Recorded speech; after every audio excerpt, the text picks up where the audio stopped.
Bonjour à toutes et à tous. La revue de presse que nous démarrons avec Réumi Quotidien disponible sur réumi.com à sa une ce matin. Le quotidien donc s'intéresse à la démarche de la nouvelle présidente de l'Office national de lutte contre la corruption et la fraude OFNAC. Le journal du groupe Homo Consulting s'inquiète et renseigne que quand Sénégalais ne sera désormais informé sur l'institution dirigée par la magistrate Senabo Ndiaye Diaraté qui a décidé tout simplement de travailler avec pondération en gardant bien sûr le secret des délibérations. Ce qui fait dire à nos confrères des Réumi Quotidiens que des fausseurs peuvent ne subir aucune sanction ni expiation parce que personne ne saura leur identité. Enquête quotidienne à la une ce matin. Élection du Haut Conseil des collectivités territoriales.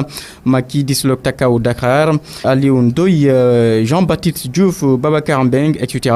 ont tout simplement décidé de présenter leur propre liste sous la bannière de Benno Bokk Yakaar.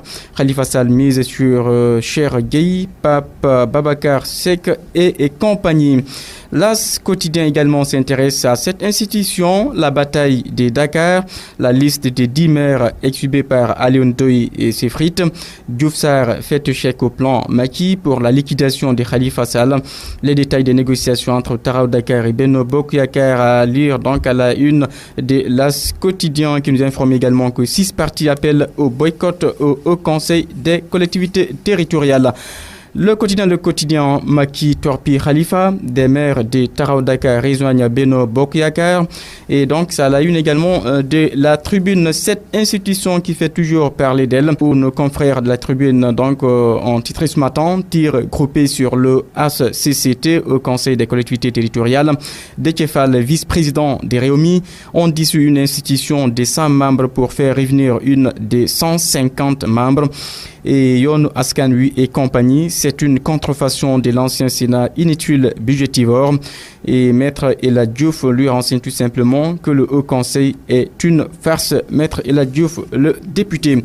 Au Conseil, l'observateur qualifie au clash et c'est pour parler bien sûr de Haut Conseil des collectivités territoriales parce que selon nos confrères de l'Obs, 38 listes à l'assaut des 80 sièges. Dakar, le PS contre le PS. Khalifa Sall échappe au piège.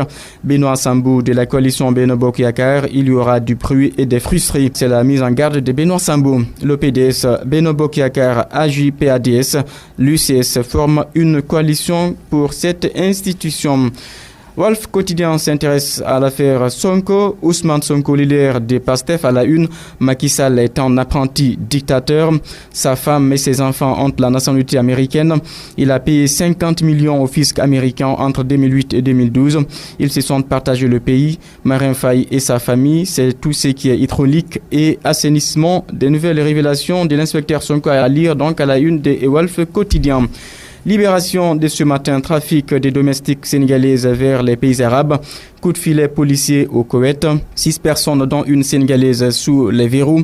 À Dakar, la DIC prépare de nouvelles arrestations avec la photo d'illustration des 6 suspects interpellés de la police au Koweït à lire donc à la une des Libérations.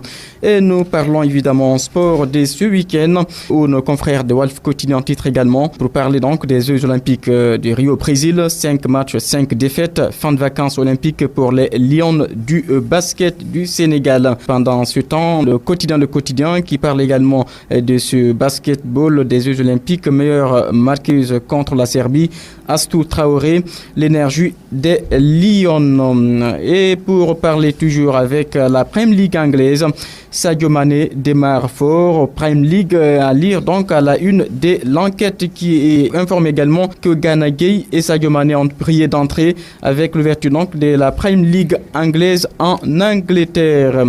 Et voilà pour ce qu'on peut retenir donc la une des quotidiens donc paru ce mardi 16 août 2016.